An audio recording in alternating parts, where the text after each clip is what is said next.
Hi everyone, welcome back to another episode of Holy Hype. My name is Stav and I'm your host.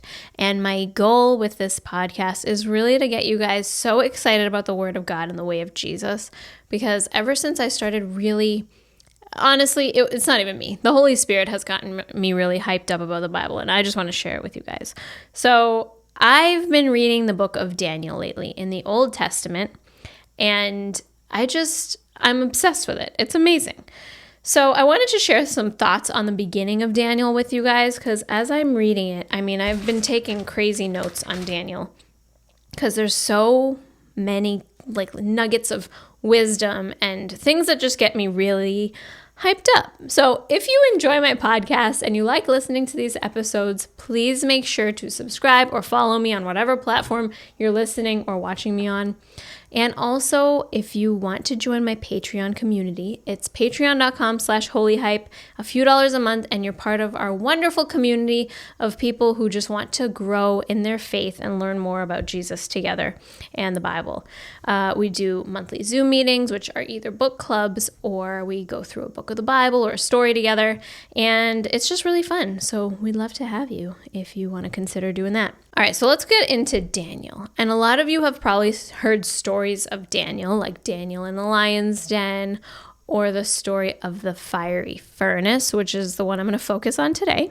You might have seen like a VeggieTales episode on this. If you grew up in the church, you know what I'm talking about. But Daniel, it starts in 605 BC, just to give you a timeline of where we are.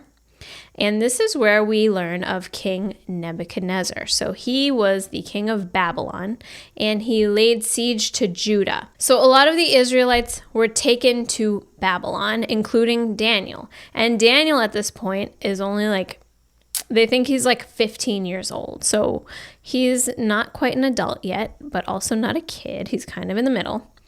And so the king wants all of these young men to come and to serve him. So he tells his chief eunuch to go and find the best young men. And so 4 of those young men that he finds are these Israelites, Daniel, and then Shadrach, Meshach, and Abednego.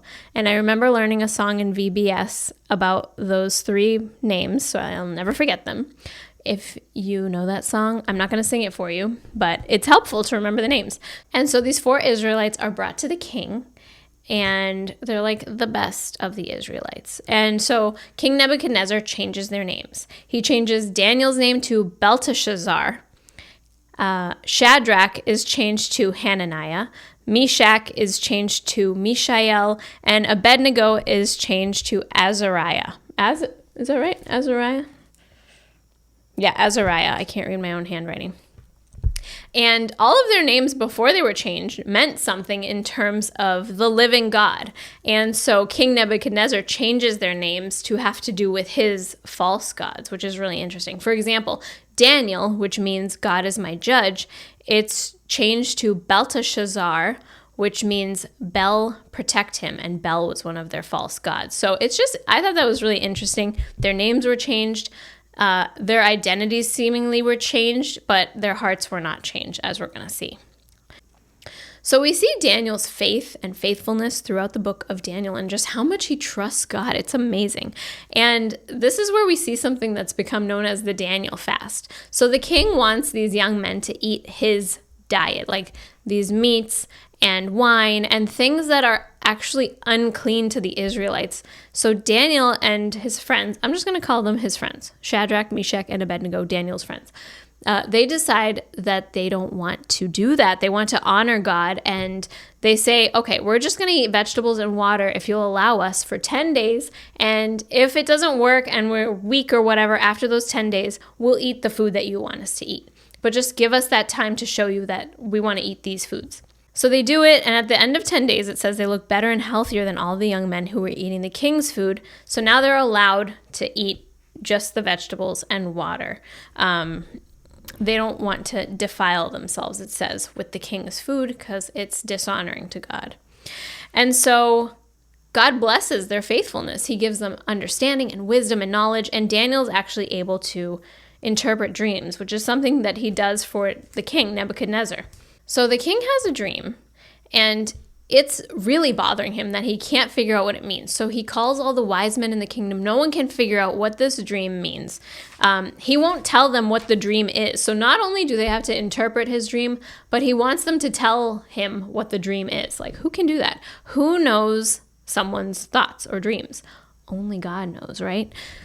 So he gets mad when nobody can interpret these dreams, and he calls for all of the men. What does he say? All the wise men. So he decrees that all the wise men in Babylon should be killed. So Daniel hears about this, and he's like, whoa, whoa, whoa. What is happening? And I love this part because Daniel goes to his friends, Shadrach, Meshach, and Abednego, and it says he urges them to ask the God of the heavens for mercy concerning this mystery, so that they wouldn't be destroyed with the rest of Babylon's wise men. So he's like, guys, we need to pray to God for his mercy in this matter. And I love this part because it just shows how important it is to have godly community and godly friends and people you can go to and say, I need prayer for this. Like, we need to pray about this right now. It's just super important that you surround yourself with godly people as a believer. And we see that they have this faith and trust in God, that if we are faithful, if we ask God, he will come through for us.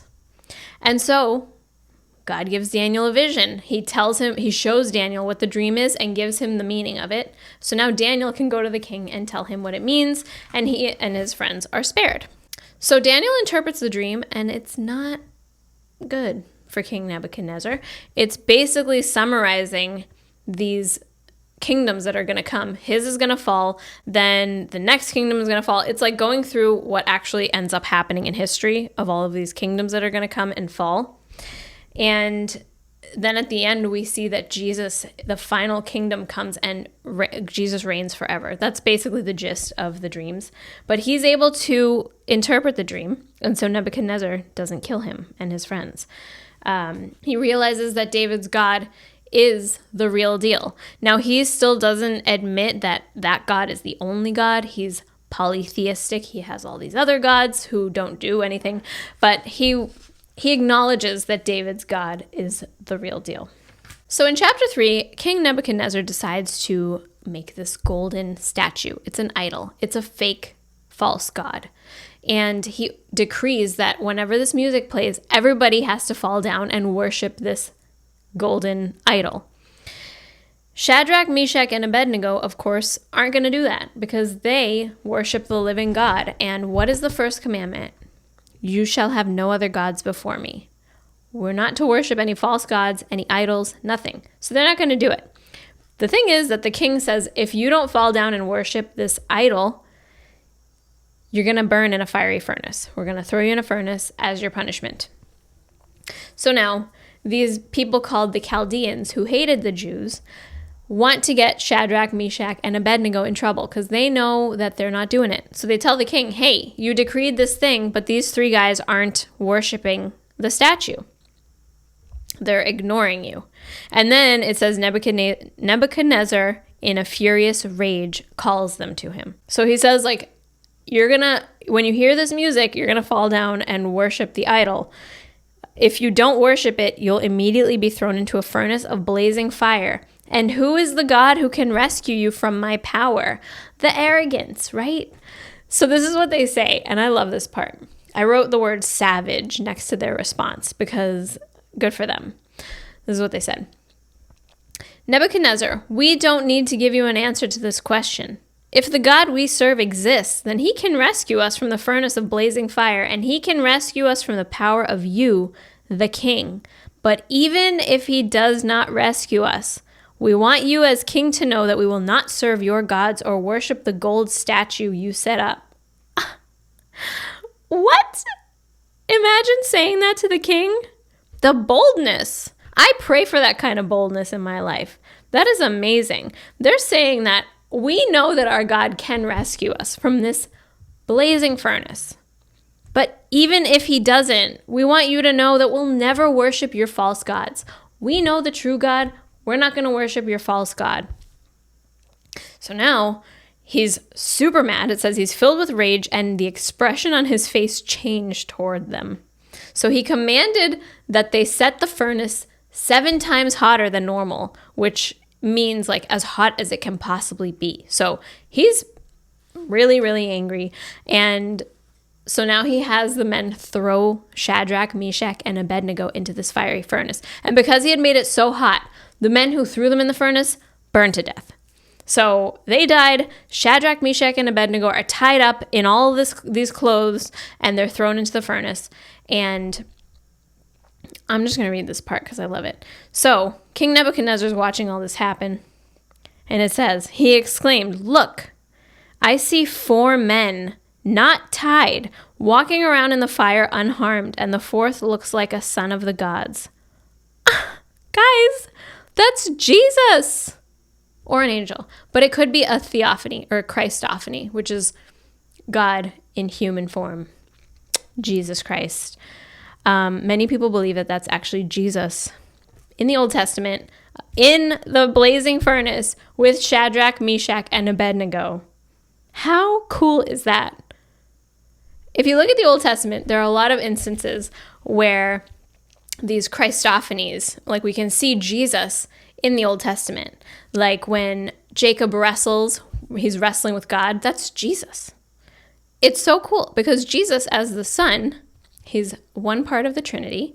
He has existed for all of eternity. He was not created. He's God, right? So Jesus, even though we know him as like he was born by Mary on earth and lived this life, he existed before that from eternity past with the Father and the Holy Spirit. And so we see him in the Old Testament, and this just gets me so excited because Nebuchadnezzar looks into the furnace, and not only are these men not dead, they're untied. They've got their clothes on, nothing's on fire. They're walking around, and there's 4 of them. And we see the obvious application for us here, right? Like when you're going through trials, God is with you. But they were in a fiery furnace, and they didn't burn up. So then he calls them out. He says, Shadrach, Meshach, and Abednego, you servants of the Most High God, come out. And this reminds me of Lazarus. When Jesus says, Lazarus, come out. He calls him out of the tomb back to life. And, it's just so cool. It's amazing. So now Nebuchadnezzar recognizes once again that their God is the real deal. Does that change his heart? Not yet. So I just love their boldness, their faithfulness, their trust. They're like, even if we die in this fiery furnace, we know the God that we serve. And if we die, he has a purpose for that. But if he rescues us, that's cool too. And not only does he rescue them, but he's there in the fire with them. So now I want to go to chapter 6 because Daniel has reached this like really high status in the king's kingdom, and all the other administrators are like really jealous of him. So they're trying to get him in trouble. So they tell the king, hey, why don't you make this ordinance where you, for 30 days, anyone who petitions another god except for you will be thrown into the lion's den. And the king's like, okay. So he establishes this edict, and it becomes a law, and he cannot take it back. Like once the king creates this edict, it can't be undone. So it says in verse 10, when Daniel learned that the document had been signed, he went into his house. The windows in its upstairs room opened toward Jerusalem, and 3 times a day he got down on his knees, prayed, and gave thanks to his God, just as he had done before. And I wrote next to it, savage. Like, wow, the boldness. It's just so inspiring. He knew that this edict was signed, but he was not going to waver. He knew what God expected of him. He knew who the true God was that he was serving. And no matter what this earthly king said, he wasn't going to let that shake his faith or get in the way of his relationship with God, which is so cool because he trusts God. And so he's thrown into the lion's den, and who was the king at this point? It wasn't Nebuchadnezzar. Darius. King Darius. Okay, so it's King Darius. So King Darius is actually, it seems like he's kind of remorseful, and he likes Daniel, so he doesn't want Daniel to die. So all night he can't sleep, and he's like, I hope Daniel survives. He goes to the lion's den in the morning, which was sealed by what does it say? Sealed by a stone. It says, at the first light of dawn, the king got up and hurried to the lion's den. When he reached the den, he cried out in anguish to Daniel, Daniel, servant of the living God, Has your God, whom you continually serve, been able to rescue you from the lions?" Then Daniel spoke with the king. "May the king live forever. My God sent his angel and shut the lions' mouths, and they haven't harmed me. For I was found innocent before him and also before you, your majesty. I have not done harm." He's like, I'm innocent. God saved me because I didn't do anything wrong. And then the king is overjoyed. But imagine facing a den of lions. He knew what would come if he was found praying to God, but he didn't let that stop him from praying. And I think we have to have that boldness too, because even in our society, I'm not facing a lion's den if I pray. Thank God. So many people around the world are facing horrible persecution as Christians for what they believe and for standing for Jesus. Even in the early church, you look at 11 of the 12, Judas hanged himself, but the other apostles besides John were all martyred. They faced horrible persecution, and people still today face horrible persecution all around the world. We're so lucky to live in this country. If you live in America, thank God, because we can practice our religion and worship our God without fear of being thrown into a lion's den or a fiery furnace. But even so, I can waver so much in my faith. I might not want to say a certain thing because I don't want people to think, how bold am I in my day-to-day life? How often do I bring up my God? How often do I worry about what people will think of my God and what I believe?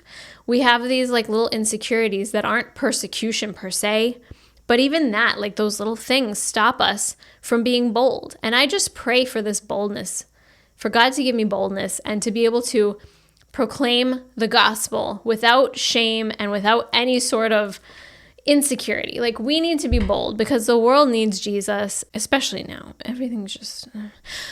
But it's our job to be the light and to be the salt. So I pray for the boldness of Daniel and Shadrach, Meshach, and Abednego over you. No matter what you're facing, just know the God that you serve and trust him and be faithful to him. And that's it. That's all I've got. I hope this was encouraging for all of you. I know these stories are so encouraging to me because I just can't believe how bold they were in the face of fire and lions. It's just crazy. But God was with them, and God is with us too if we put our trust in him. So I hope you guys enjoyed, and I'll see you in the next episode of Holy Hype. Stay blessed. Bye.